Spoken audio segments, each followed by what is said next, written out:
Et elle dit, lorsqu'ils étaient en train de faire les fellations, il lui disait, n'avale pas, crache.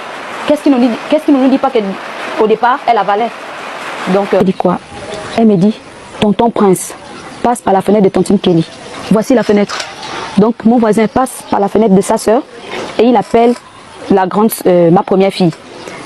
Comme les deux enfants sont souvent ensemble en longueur de journée, et ma petite sœur, elle aussi, elle est là, mais comme elle était enceinte, elle passait tout son temps dans la chambre. Elle venait juste veiller les enfants de se laver, de manger, tout ça, mais elle passait quasiment tout son temps dans la chambre. C'est ainsi que ma fille de 7 ans m'informe que lorsque le tonton en question, Monsieur Prince, appelle sa grande sœur, les deux vont ensemble, regarder juste le couloir. Donc, elle passe par là, et quand elles arrivent devant, le monsieur dit à la plus petite de rester dehors, et il rentre avec la plus grande dans la chambre. Je vous assure que je n'ai pas fini de faire les selles. Je suis sortie en courant. Je dis, qu'est-ce que tu m'expliques? Paniquée, je dis, qu'est-ce que tu m'expliques là, maman? Elle répète au moins 4 fois. Je dis, ok. Comme la deuxième, elle parle beaucoup. Franchement, elle sait tout expliquer dans les moindres détails. Donc, quand tu lui questionnes sur quelque chose qui s'est passé en journée, elle te dit tout. C'est comme ça que je suis venue. J'ai parlé à la plus grande. Je dis, qu'est-ce qui se passe? Écoute ce que ta petite soeur a à dire. La petite soeur a commencé à raconter. La grande soeur a commencé à nier. Non, non, non, c'est faux. C'est comme ça que la petite soeur me dit, maman, faut m'écouter. Elle te ment. Quand tu n'es pas là, tonton Prince l'appelle souvent.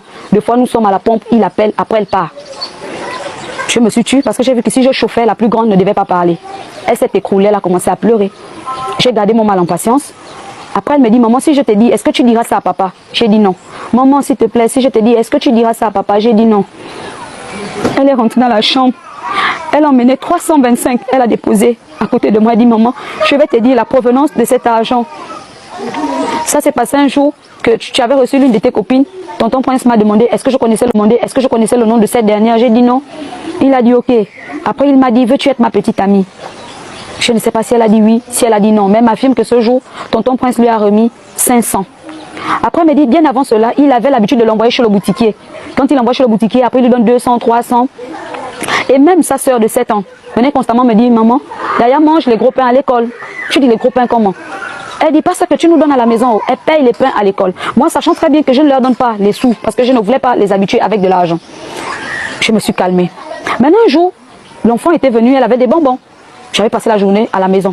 Je lui demande la provenance. Elle me dit non, tonton Prince m'a envoyé, il m'a donné 200. Franchement, je ne m'étais pas retenue. Je suis sortie, je criais. J'ai dit non. De 1, il ne me dit pas bonjour. Et de 2, il n'a pas le droit d'envoyer mon enfant. De 3, s'il envoie une enfant, on peut dire, c'est son nom, on peut le dire, puisque c'est un voisin. Pourquoi rémunérer l'enfant? Je n'aime pas ça.